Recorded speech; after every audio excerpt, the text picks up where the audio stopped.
Dennis, here's the problem. I would imagine most people drove here, and they didn't pour water in their gas tank to get here. We are a country that has utilized fossil fuel in order to grow our economy, and most of the quality of life, there's the Stone Age and the Iron Age and the Copper Age, and this is really the Oil Age, which has given us computers and a lot of the technology that has made our lives better.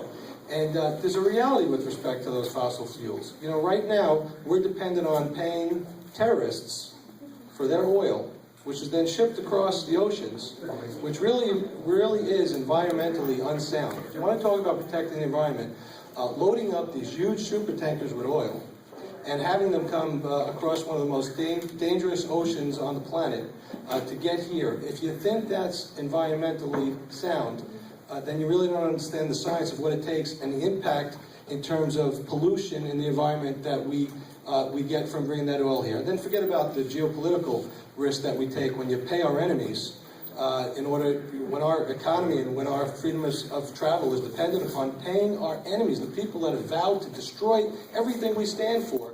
We pay them for their oil.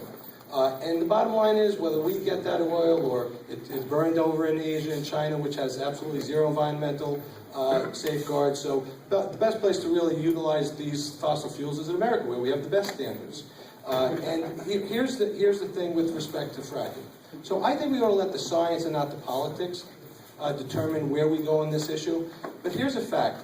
Natural gas is the cleanest of all the fossil fuels that we utilize. So if you care about the environment, then we should be shifting from oil to natural gas. And of course, in a free society based on capitalism, the greatest that the world has ever known right here in America, you hope that the creativity and the genius that is unlocked by capitalism and our form of free government will arrive at the next solution when it comes to earth energy. You talk about helium-3 as perhaps the promise of the future, an absolutely clean way to generate energy. But in the meantime, we ought to utilize our own resources. And right now, New York in this country is the Saudi Arabia of natural gas. We would be foolish, I think, to just make believe that it's not there. We'd be even more foolish to just decide today that we're never, ever going to unlock that energy that would be there for us to burn cleanly and to reduce energy costs for people in Staten Island. For instance, if we would be able to utilize that, and I'm saying let's let the science determine whether or not we can do it, but if the science suggests that we can do that cleanly and safely and deliver that natural gas to the marketplace, we would see heating bills on Staten Island go down by half.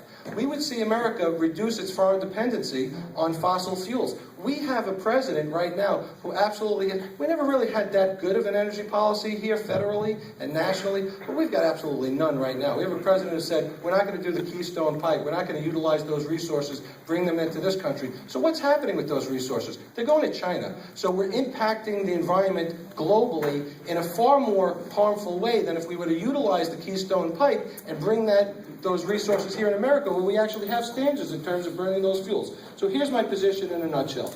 Let's not get caught up in the politics. We've got one side that just says frack at all costs. We've got the other side that says never frack. But we've got a reality here. Right? I want my kids to be able to inherit the same kind of country that I inherited. I want them to be able to go from point A to point B, have the freedom of travel, be able to just not get locked in one place. This country was formed on the notion that it's the people are in charge, not the ruling class. I know we have a government that likes to use these types of things to keep people down, to tell them you can't have this and you can't use that. Well, we have this incredible natural resource here in America that can really improve the quality of life and improve the impact on the environment.